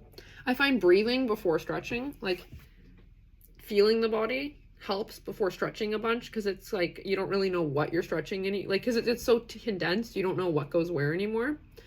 If for anyone that's listening, might be impactful to breathe first. Try one of my meditations. In fact, follow my teacher profile. Yeah, okay. But breathe first, expand that diaphragm, and eat something. I find if I eat something, I have a better sense of my like proprioception, I think it's called. My sense of my body in space. So I have a good nourishing meal, take some deep breaths, feel my center, and then I'm like, okay, my shoulders are here. They could be out a little more, you know, like my hips, my shoulders, all of those things we learn that carry trauma, all those like more complicated like joint, like the joint and socket, like the shoulders and the hips can get that kind of, yeah, trauma-y. I'm also a cyclist and I don't do as much mobility as I probably should, because the cycling for me is like therapy. So just imagine how raw, you know, you can go into it because you need it. That's not because you have time to do it. And then you got to do all this opposite movement, mobility, and training. Like, I forgive myself for not being on top of that, because cycling is like my lifeline. It's not something I do and then have capacity to do all the opposite things to, you know, because opposite movement is another thing that I will say. Oh my goodness. If you're ever sore or tight in one way, try just moving in an opposite way. Sometimes that's what your nervous system is looking for. And learning how the nervous system is responsible for a lot of the ways we feel our body versus our brain versus our body itself. Like just seeing how we're wired to feel things to be a certain way. Like I can completely compress the left side of my body and then just kind of lean on it. And like, that's what my nervous system's like, yeah, that's safe. We like that. And it won't be till like random days where I'm like, oh, I can like feel a hip and a rib that I never, you know, where'd that go? You know, that's crazy. I don't know. There must be people out there that also experience it. I throw my knee into like a hip stretch right now because I'm like, matter of fact, I'm doing it right now. So I'm doing like the 4 stretch, you know, pull the leg up. Only do that if you can. Obviously, guys, don't listen to me. This isn't a yoga class. But ways that I can stretch while sitting is good because it helps me stay conscious rather than just kind of like leaning on everything. I've talked about hypermobility and the comorbidity of it and neurodiversity, so I know you guys know. If you're hypermobile or suspect that you are, you're not alone. If you forget where your body is and you just kind of like disassociate or have postural struggles, you're also not alone. If you have chronic tension, not alone. And if you're an athlete that still has like chronic illness and chronic tension and that doesn't seem like something that can coexist, it can. It can. I'm the proof. Okay, guys? The proof is in the pudding. It's also in my Strava. For those of you that don't know, Strava is like where you record your activities and stuff.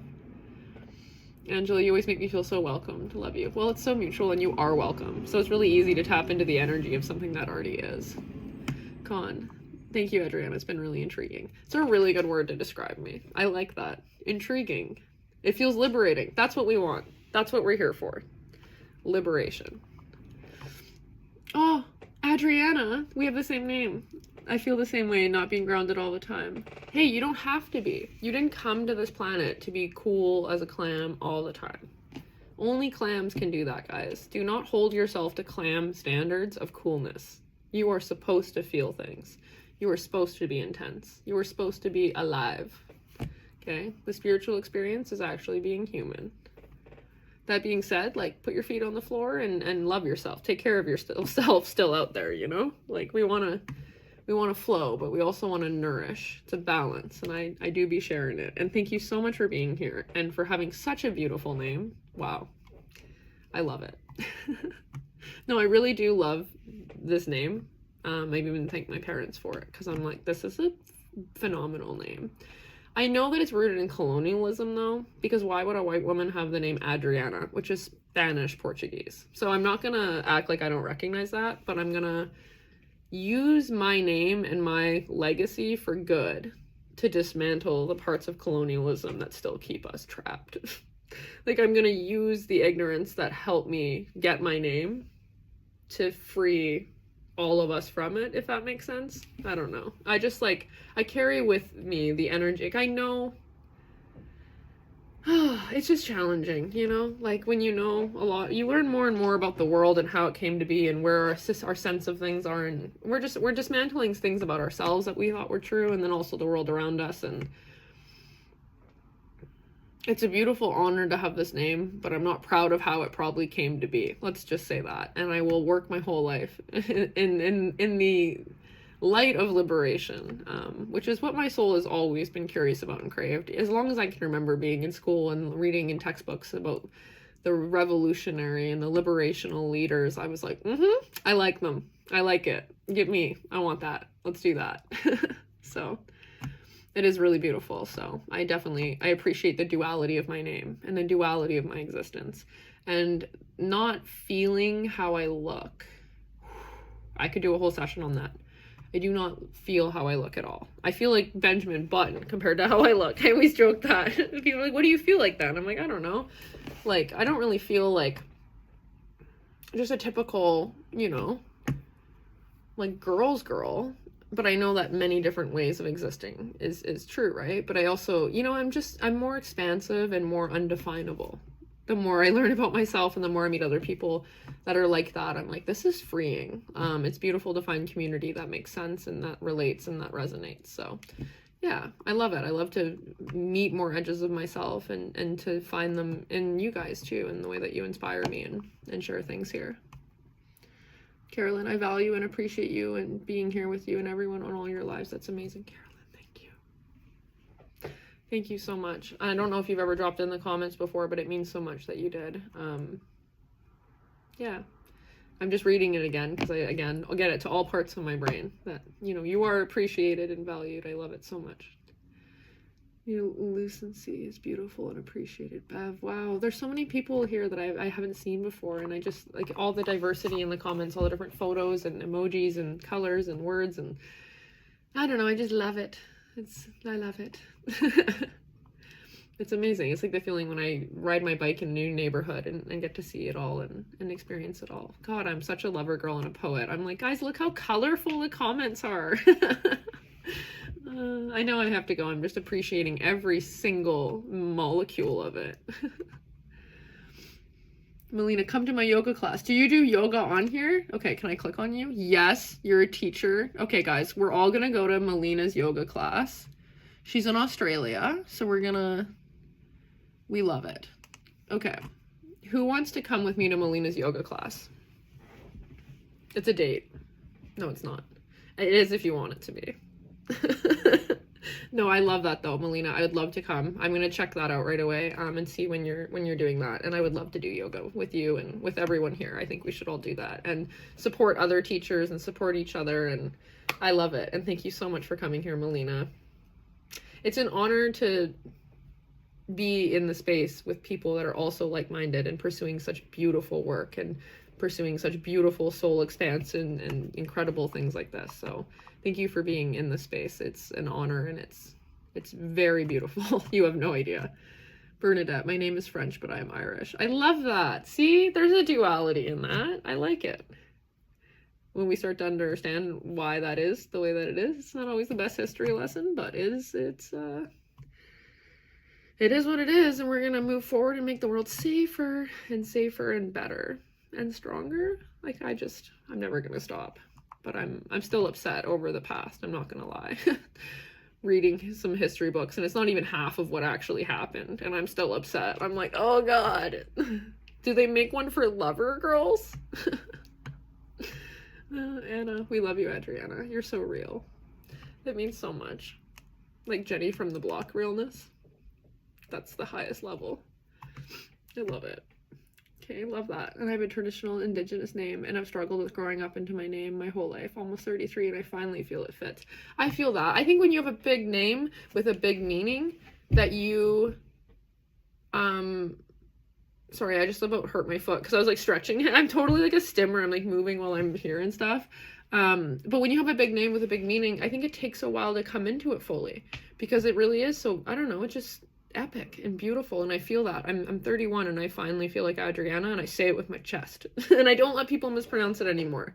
People say Adriana and I just look at them and I'm like, it's Adriana. And like I've had to say it to people so many times that I'm like, there's no way that you're even doing the bare minimum here, you know? Like I understand like sometimes, but I like my day job, another example of it, like I like it, but I've been there for like 2 years and I'm still getting called Adriana. So it's like, it may not be a big deal to some people. And I think because I am like Caucasian, they're like, well, you are Adriana. It's like, well, no, because my parents named me Adriana and that's what I've been my whole life. So I don't know. I always kind of had this imposter syndrome about fully owning the pronunciation of my name, but it is what it is. And I do look like an Adriana, and I do feel like an Adriana, and I think that our names are meaningful, and they are kind of assigned to us in a meaningful way at birth. And if we outgrow them and if we change them, great. I think everything is valid and everything is beautiful. So yeah.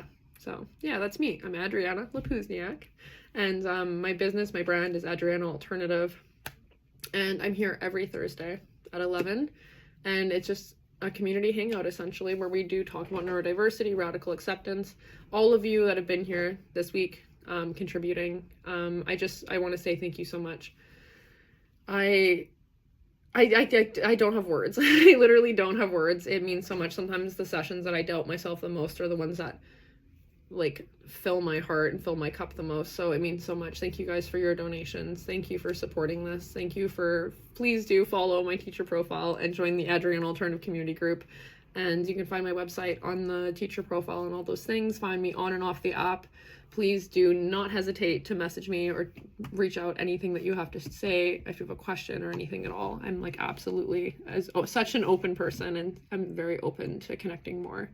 And I do miss you guys in the week off of, I want to do more live events, but I need to financially make that happen as well too, right? I think that there's like, that's just the really vulnerable and honest and beautiful and impactful way of building something, like, I don't know, with a strong foundation and something that's going to last forever. I hope it can, and support me and people that come after me and all of my big dreams and stuff. It starts with these little steps and showing up every week and not giving up. So thank you guys for making this possible and for cheering me on and holding space for me to be like, guys, I get scared sometimes. Last time we talked about how much fear can influence us, and here I am a week later saying, guys, I'm still scared. I don't like it.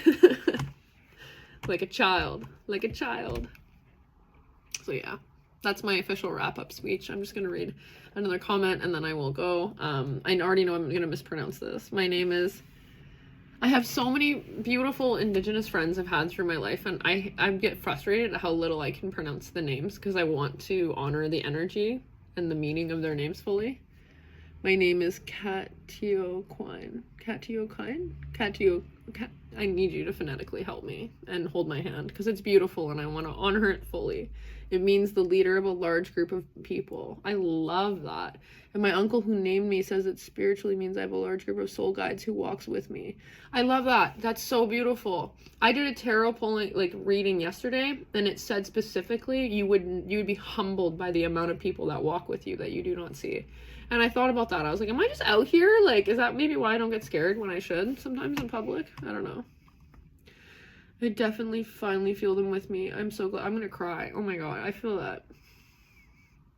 Okay, that's so beautiful. Is that a meditating sloth? I just clicked on your picture. Oh god, I love that. I'm like crying and then I'm like, guys, it's such a good photo. Okay, I definitely finally feel them with me. I'm glad to have joined this live. Oh, that's so beautiful. Gajo Guine. Oh, see? Yeah, letters be pronounced differently, and I know that. And I just, I wish I could nail it better. How cool would that be?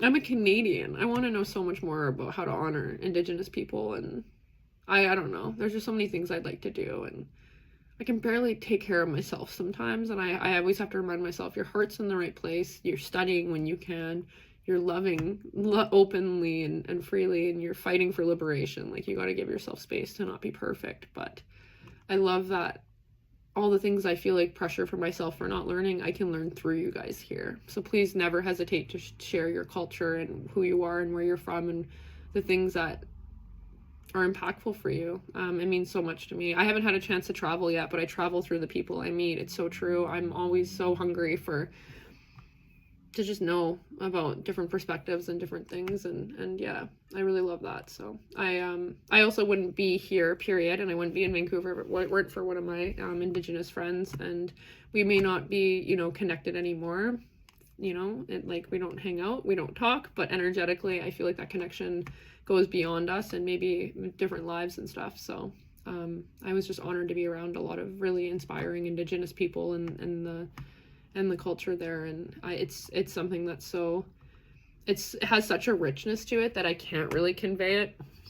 So if you ever do travel and you're able to experience or learn from Indigenous people, it's really incredible. And the knowledge and understanding of like the land and how to live on it is something that I don't think can be taught through books.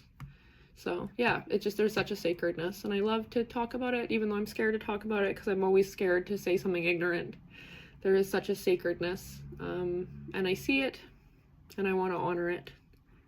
And I love that you're here, and I love that we're having this conversation, because it's really something that's inspired me. I did like a course, you know, when everyone was selling courses on social media.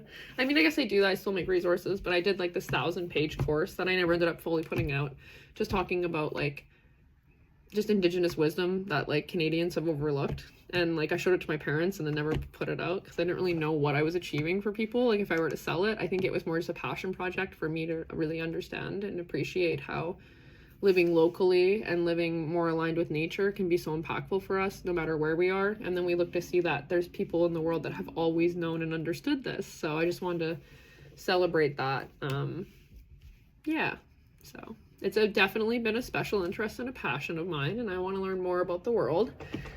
And the more I learn, the less I know. So it's going well. I find some new things every day that I add to my list. So thank you guys all for teaching me while I'm here as well. I never want to stop learning. I'm certified lover girl and beginner mindset and love of learning. So thank you so much, Melissa. Again, reminding to donate. $1.99 makes a huge impact when we all contribute. It's true. If everyone donated $1, it would be very, very, very different. Click top right, donate to Adriana. Thank you so much, Melissa, for advocating and for being here, and all of you guys. Thank you so much. Okay, thank you so much for being so vulnerable. Hey, that's the only option. I'm missing all the other settings, so that's right. You should write about your experiences and share them with the world. Our knowledge needs to be shared. I would love to do that. I would love to collaborate. It's like one of my first collaborations. Like if I was to be in front of a larger audience, I would love to talk about the systematics of what people have survived, Indigenous people specifically, and how I just want, like, there's just some things, there's some conversations I want to have about, like, obviously trauma, but also about expression. And yeah, just the duality and the beauty. Yeah, it's just all really seen. I see it. I'm curious, and I have so many big dreams. I want to do some big conversations about some big uncomfortable things and make everyone sweat in the best way. You know, like let's all start. You know, let's do the hard work and liberate together. I'm so down.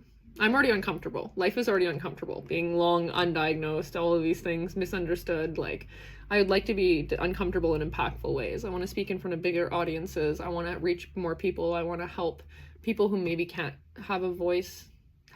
I want to help them share their voice, share their story as well. So yeah, I love it. That's why I'm putting it all into the universe. Every new moon, every full moon. No, I'm kidding. Every day I'm out here planting these seeds. I'm like impact and growth and collaboration. I want to learn more. I want to reach more.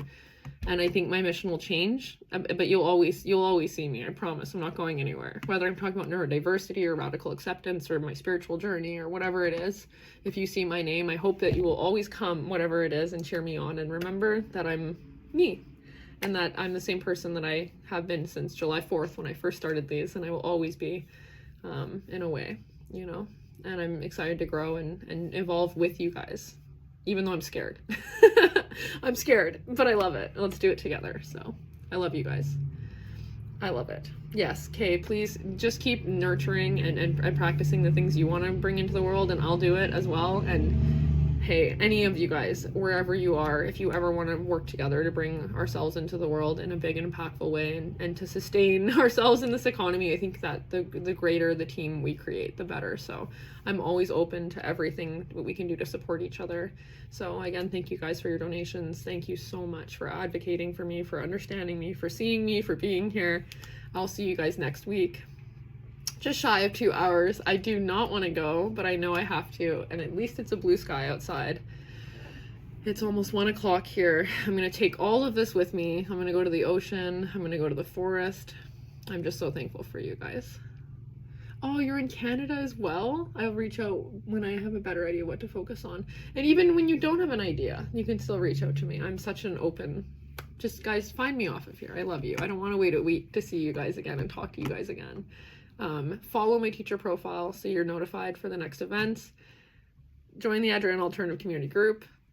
And don't stop believing in yourself. Not to quote a Journey song, but like don't doubt yourself with your valuable resources. Oh, Seattle. Hey, you didn't miss a good one.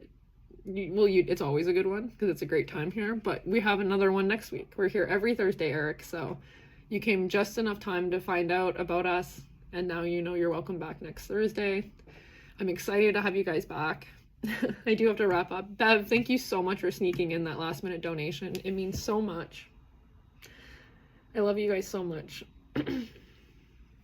Just taking a moment to appreciate it all. I love you. Okay, I love you guys. I really gotta sign off now. I'm gonna send a few hearts. Can I do it? Yeah, I can. Those are for you. Oh, I love you guys.